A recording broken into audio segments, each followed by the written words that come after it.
Hello students, मैं हिमांशु पटेल अपने YouTube channel biology अर्थ में आप सभी का स्वागत करता हूं। आज की इस वीडियो में हम एक एक सेल ऑर्गेनेल के जो बैक्टीरिया के अंदर स्ट्रक्चर में प्रेजेंट्स हैं हम उन्हें एक एक करके डिस्कस करेंगे। इसके पहले वाली वीडियो में हमने बैक्टीरिया का डायग्राम, प्रोकैरियोट का स्ट्रक्चर को हमने डिटेल में डिस्कस किया था। वहाँ पर हमने कई प्रकार के structures, cell wall, cell membrane, mesosome, flagella, ribosomes, इन कई प्रकार के ऑर्गेनल्स को हमने डिस्कस किया था। वहाँ पर कहाँ किस तरीके से प्रेजेंट रहते हैं, आज उन्हें हम एक एक करके डिटेल में डिस्कस करेंगे कि वह क्या होते हैं और वो क्यों प्रेजेंट्स रहते हैं। ठीक है, तो जो हमारा सबसे पहले रहता है वो की है क्या है, सेल वॉल, जो कि सबसे पहले हम डिस्कस करने जा रहे हैं, जो कि है सेल वॉल। सेल वॉल क्या होता है, देखिए, the cell wall is the outer covering of the bacteria cell in absence of the capsules. देखिए, सबसे पहले हमने बाहर की एक लेयर हमने पढ़ी थी जो कि कैप्सूल थी। ठीक है, कैप्सूल्स क्या करता है वो भी हम आगे डिस्कस करेंगे, लेकिन हमने एक बैक्टीरिया के बाहर पे एक ग्लाइकोकैलिक्स पढ़ा था। वहाँ पर ग्लाइकोकैलिक्स में मैंने दो प्रकार के बताए थे, एक सॉफ्ट और एक hard.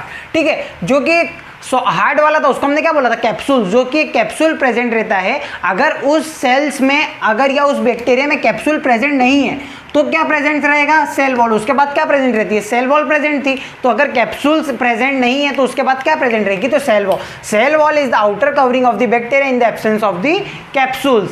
The cell wall is rigid in nature. ये कैसे रहती है, रिजिड इन नेचर रहती है, which impart a proper shape of the to the bacteria. देखिए, सेल वॉल क्या करता है, एक रिजिड इन नेचर रहता है, जो कि क्या करता है, बैक्टीरिया के शेप के साइज को डिजाइन करता है। क्या करता है, proper shape to the bacteria, bacteria को एक प्रॉपर शेप में मदद करता है। कौन, cell wall. On the basis of the typical structure, the composition and the graph standing the classified on the two parts, the positive bacteria and the gram negative bacteria. देखिए बेटा, जो bacteria रहता है वह भी दो प्रकार का रहता है। कौन कौन सा, ग्राम पॉजिटिव और ग्राम नेगेटिव। इन्हें हम नेक्स्ट वीडियो में डिस्कस करेंगे डिटेल में कि ग्राम पॉजिटिव बैक्टीरिया क्या होता है, ग्राम नेगेटिव बैक्टीरिया क्या होता है। ठीक है, दोनों में ज्यादा अंतर नहीं रहता है, लेकिन एक अंतर रहता है, उसे हम डिटेल में डिस्कस करेंगे। और कैसे पता करते हैं कि कोई से बैक्टीरिया ग्राम पॉजिटिव बैक्टीरिया, ग्राम नेगेटिव बैक्टीरिया। ठीक है, तो ये हमारा था सेल वॉल। सेल वॉल क्या होता है, आउटर मेम्ब्रेन रहती है इन the absence of the capsules, capsules के प्रेजेंस में। और क्या होती है, रिजिड इन नेचर रहती है,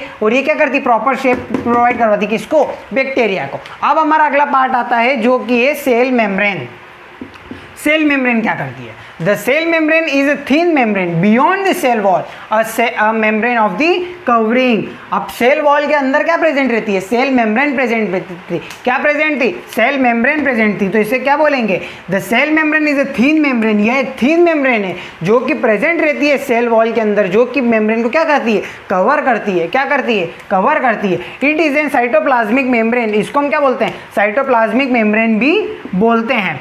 It is an bilayered structure made up of two components, phospholipids and the proteins। देखिए, जो सेल मेम्ब्रेन रहती है वह दो लेयर से मिलकर बनी होती है, दो कंपोनेंट से मिलकर बनी होती है, जो कि क्या है, फॉस्फोलिपिड और प्रोटीन। क्या रहती है, फॉस्फोलिपिड और प्रोटीन से मिलकर बनी होती है। सेल मेम्ब्रेन क्या होती है, ये थिन मेम्ब्रेन रहती है जो कि सेल वॉल के अंदर प्रेजेंट रहती है, जिसे हम साइटोप्लाज्मिक मेम्ब्रेन भी बोलते हैं। और ये दो चीजों से मिलकर बनी रहती है, जिसको हम बोलते हैं फॉस्फोलिपिड्स और प्रोटीन्स। अब अगला क्या आता है, मीजोजोम आता है। क्या आता है बेटा, mesosome. It's help to increase the area of the cells. अच्छा, सेल के साइज को बढ़ाने में कौन मदद करता है, मीजोजोम प्रेजेंट करता है। मीजोजोम कहाँ पर प्रेजेंट रहता है बेटा, सेल वॉल के अंदर, सेल मेम्ब्रेन के अंदर। वहां पर एक अपन स्ट्रक्चर बनाया था, वहां पर क्या प्रेजेंट रहता है, मीजोजोम प्रेजेंट रहता है। क्या प्रेजेंट रहता है, मीजोजोम प्रेजेंट रहता है। Mesosomes are observed in the gram positive bacteria and rarely observed in the gram negative bacteria. अभी मैंने बताया था कि बैक्टीरिया भी दो प्रकार के थे, ग्राम पॉजिटिव और ग्राम नेगेटिव।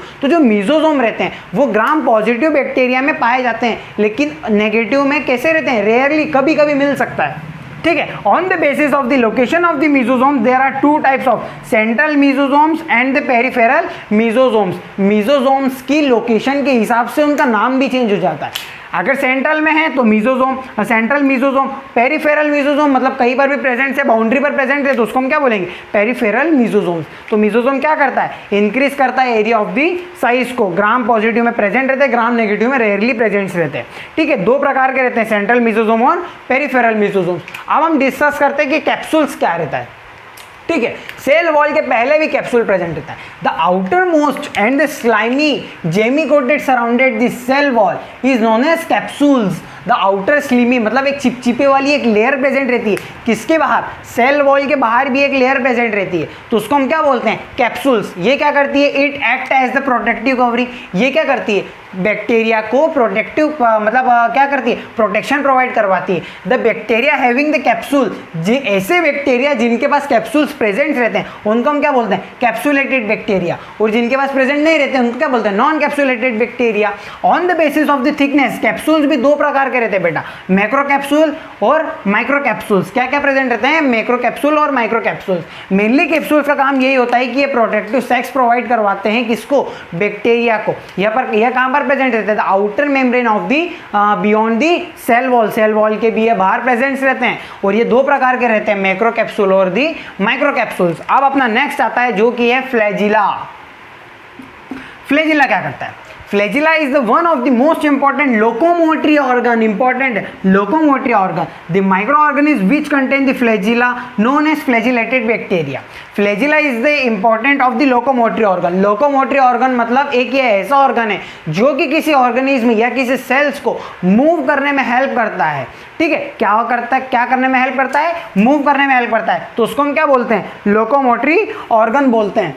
ठीक है, और द माइक्रो ऑर्गेनिज्म, जो ऐसे ऑर्गेनिज्म जिनमें फ्लैजिला प्रेजेंट रहता है उसको हम क्या बोलते हैं, फ्लैजिलेटेड बैक्टीरिया। फ्लैजिलेटेड जहां पर प्रेजेंट रहता है उसको फ्लैजिलेटेड, जैसे हमने कैप्सुलेटेड पढ़ा था ठीक उसी तरीके से क्या आएगा, फ्लैजिलेटेड आएगा। The diameter of the range from the, diameter कितना रहता है इसका, 10 to 10 माइक्रोमीटर, और लेंथ कितनी रहती है, 20 माइक्रोन। ठीक है, कितनी रहती है, 20 माइक्रोन। एक इंपॉर्टेंट है, नीट के पॉइंट ऑफ व्यू से इंपॉर्टेंट है, पूछ सकते हैं कि किसके कितनी डायमीटर्स रहती है। On the basis of the arrangement, यहाँ पर भी अरेंजमेंट के हिसाब से ये चार प्रकार के रहते हैं, मोनोट्राइकस, लोफोट्राइकस, एम्फियोट्राइकस और पेरिट्राइकस। अभी हमें डिटेल में डिस्कस नहीं करना है, जस्ट आपको ये याद कर लेना है कि यह भी चार प्रकार से होते हैं। तो ये हमारा क्या था, फ्लैजिला। अब हम पढ़ते हैं पिलाई।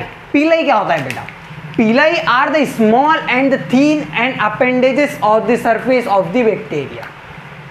पिलाई क्या होते हैं, एक छोटे से और मोटे से पतले से जो कि सेल की सरफेस पर प्रेजेंट रहते हैं, उनको हम क्या बोलते हैं, पिलाई बोलते हैं। क्या बोलते हैं बेटा, पिलाई बोलते हैं। तो डायमीटर की अगर हम बात करें तो 3 to 25 माइक्रोमीटर इसका डायमीटर रहता है, और अगर हम लेंथ की बात करें तो 12 माइक्रो इसका क्या रहता है, इसकी लेंथ रहती है। क्या है ये, पिलाई बोलते हैं।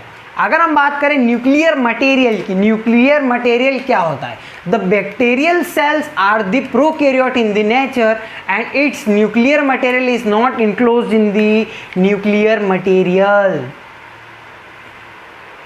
तब जो बैक्टीरियल सेल्स रहते हैं वो कैसे रहते हैं, प्रोकैरियोटिक के नेचर में रहते हैं। ठीक है, तो जो न्यूक्लियर मटेरियल रहता है ना वो किसी इनक्लोज यानी कि बंधा हुआ नहीं रहता है। ठीक है, इनक्लोज इन न्यूक्लियर मटेरियल बंधा हुआ नहीं रहता है, the nuclear material is not enclose in the nuclear material.